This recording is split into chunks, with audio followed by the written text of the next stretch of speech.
अस्सलाम वालेकुम। आज की मेरी ये वीडियो दो प्यार करने वालों की ये खूबसूरत दास्तान है।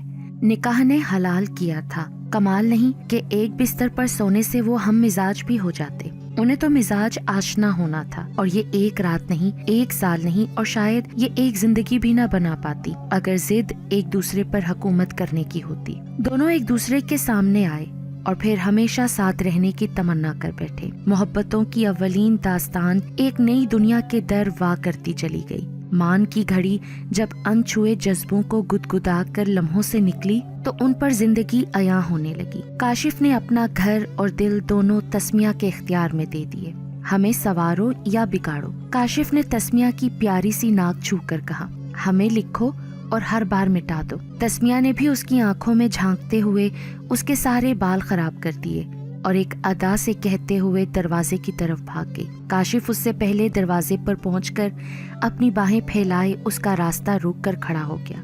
भागकर कहाँ जाओगी? तस्मिया उसके वजूद में कैद हो गई और फिर दोनों हंसने लगे।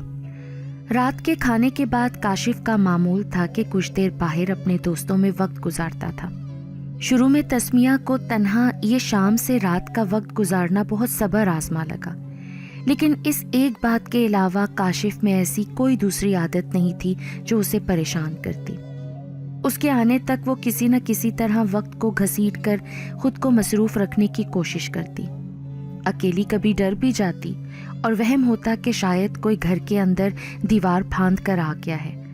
हवा से पर्दा हिलता तो चौंक जाती कि अभी इस पर्दे के नीचे से किसी के जूते नजर आएंगे, और अक्सर उसे महसूस होता कि कोई साया है जो उसके साथ साथ चलता है।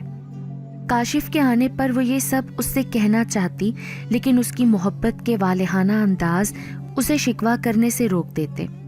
मोहब्बत की मिट्टी से जो कोंपले फूटती हैं वो रिश्तों की बेलों को मजीद परवान चढ़ा देती हैं। जब से वो एक नए रिश्ते के एहसास से सरशार हुई थी, उसका दिल और भी गुदाज हो गया था, और काशिफ का रोज रोज देर तक रात गए गैर हाजिर रहना उसके दिल को मसलने लगा।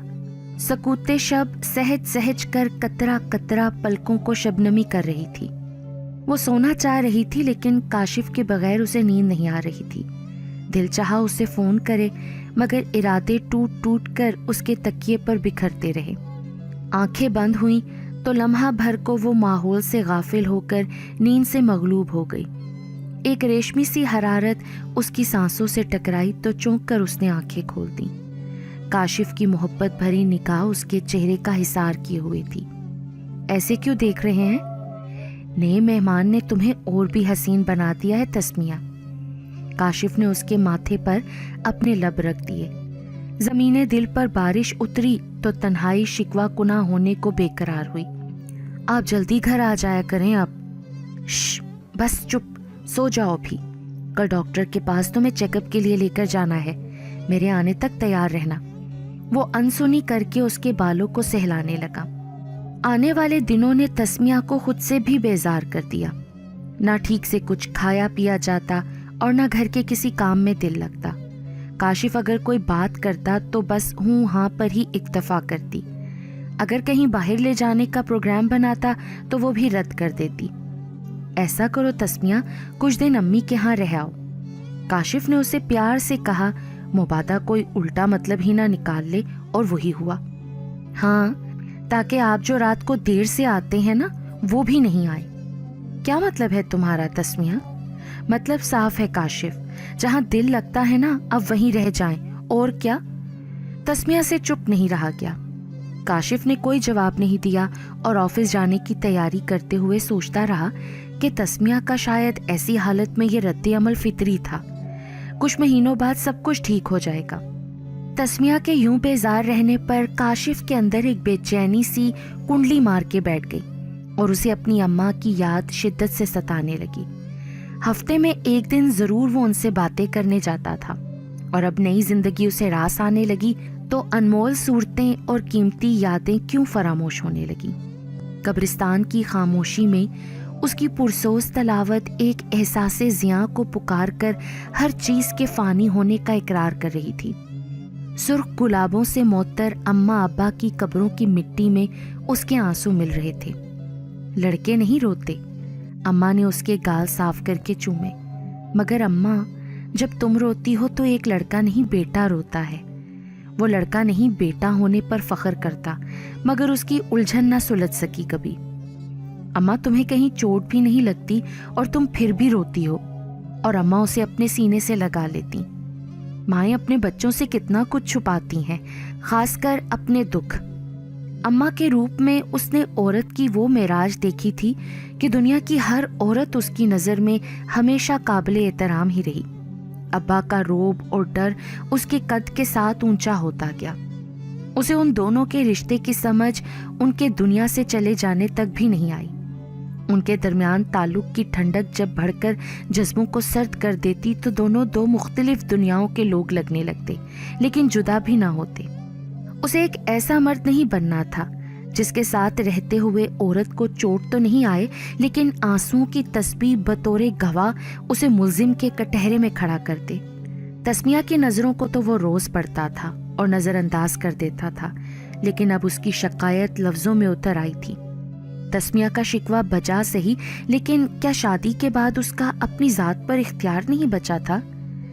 काशिफ प्यार में शनाख्त नहीं मदगम करना चाहता था।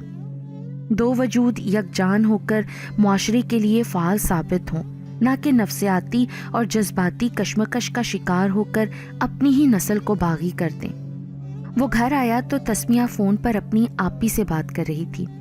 उसने हाथ मुंह धोकर खुद ही खाना निकाल लिया।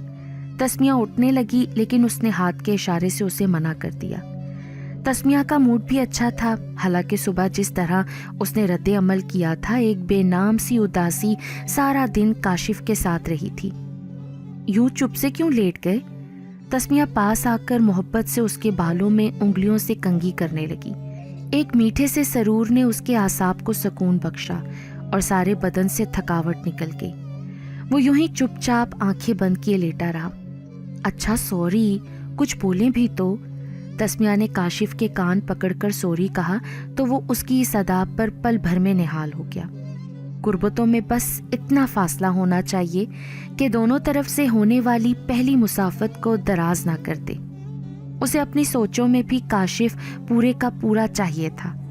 तस्मिया के खुशगवार मूड के पेशे नज़र काशिफ ने आज रोज़ की तरह बाहर जाने का इरादा तर्क कर दिया। मोबाइल पर एक दो बार कॉल आई, मगर उसने नज़रअंदाज कर दी और मोबाइल वाइब्रेशन पर लगा दिया। आपके दोस्तों को लगता है आपकी याद सता रही है। तंज नुमाया था। हम अभी अगर इस बात को ना छेड़ें तो मुनासिब रहेगा तस्मिया। काशिफ की आवाज़ धीमी थी। खामोशी का मतलब अपने हक दूसरों को सौंप देना नहीं। तस्मिया के लहजे में खफकी थी और वो माँ बनने के एहसास के साथ शायद उस पर गालिब आना चाहती थी। अच्छा, सिर्फ एक बात को मेरे तमाम फराइज पर धब्बा बनाकर लगा दिया। बहुत खूब भाई तस्मिया। आपको क्या ऐसी मजबूरी है जो रोज रात आप बाहर जाए बगैर नहीं रह सकते काशिफ? अज़दवाजी ताल्लुक में कभी एतमाद बिना वजाहत किए क्यों नहीं पिनप सकता? काशिफ खामोशी से मोबाइल बंद करके करवट बदल कर लेट गया। तस्मिया ने भी तकिया दरमियान में लगाकर बेड का बंटवारा कर दिया। सुबह काशिफ ने खुद ही अपना नाश्ता तैयार किया और उसे बेखबर सोता देखकर जगाना मुनासिब नहीं समझा। तकिया दरमियान में उसी तरह पड़ा था और दोनों ही रात बड़ी एहतियात से करवट बदलते रहे कि सकूते आना का खतरा था। तस्मिया सारा दिन मुंतजिर रही कि काशिफ राब्ता करके उसकी तबीयत का पूछेगा और उसे मना लेगा, मगर शाम ढल गई और उसे ही फ़ोन करना पड़ा। लेकिन काशिफ का मोबाइल बंद जा रहा था। उसके किसी दोस्त का नंबर भी उसके पास नहीं था। तस्मिया की परेशानी बढ़ गई। बेटा, उससे राब्ते का कोई तो जरिया होगा ना? तस्मिया के वालिदैन काफ़ी देर से आए हुए थे। क्या ज़रूरत थी ऐसे लड़के से शादी करने की जिसका कोई ना आगे ना ही कोई पीछे? तस्मिया के अब्बू को भड़ास निकालने का मौका मिल गया। ये हमारे साथ चले, बाद में देख लेंगे कि क्या करना है। मैं तो कहती हूँ छोड़ें सारी बातें। तस्मिया की अम्मी की तजवीज़ उसके अब्बू को माकूल लगी। हाँ ठीक है, ना हम रुक सकते हैं ना इसे यूं अकेला छोड़ सकते हैं। अपने अब्बू के गुस्से के आगे वो खामोश हो गई और वसवसे और वहमें अपने दिल में लिए उनके साथ चली आई। रात रोशनियों और तितलियों के जहान की तरफ सिमट रही थी। रात जो मखलूके खुदा के आराम करने का वक्त, رات جو کسی کے لیے سرور تو کسی کے لیے تکلیف اپنے کالے پر پھیلائے پھیلتی جا رہی تھی۔ وہ بار بار کاشف کا نمبر ملا رہی تھی اور وہ اسی طرح بن جا رہا تھا۔ اس سے پہلے کہ اس کا ضبط ہار جاتا، اسے کاشف کی کال خود آ گئی اور اس نے نہیں اٹھائی، صرف اس کا نمبر اسکرین پر دیکھتی رہی۔ پھر اس کا میسج آیا، میں جانتا ہوں تم جاگ رہی ہو اور تمہیں میرے بغیر نیند نہیں آئے گی۔ میں جب عملی زندگی میں آیا تو میں نے عہد کیا کہ میں اپنی فیملی کے لیے تو ساری زندگی کام کرتا رہوں گا، کیوں نہ اپنی ذات کے خلا کو بھی بھرنے کے لیے زندگی میں کچھ کروں۔ تو پھر میں نے ڈھابوں پر کام کرنے والے غریب الوطن لڑکوں کو پڑھانے کا ذمہ لیا۔ کیا تم چاہتی ہو میں ادھورا رہ جاؤں اور انا جیت جائے؟ ہاں، میری غلطی ہے، مجھے تمہیں پہلے سب کچھ بتا دینا چاہیے تھا، لیکن میں یہ نیکی کا کام ایسے کرنا چاہتا تھا کہ کسی دوسرے کو خبر نہ ہو۔ تسمیہ کو زندگی سمجھا رہی تھی کہ زہر کا ایک قطرہ فنا کرنے کے لیے کافی ہے، لیکن امرت کے ہر گھونٹ کے ساتھ پیاس اور طلب بڑھتی جاتی ہے۔ اسے کاشف کو کوئی جواب دینے کی ضرورت نہیں تھی، کیونکہ وہ جانتی تھی کہ وہ گھر کے باہر اس کا منتظر ہے اور اسے اگلا اقدام کیا کرنا ہے۔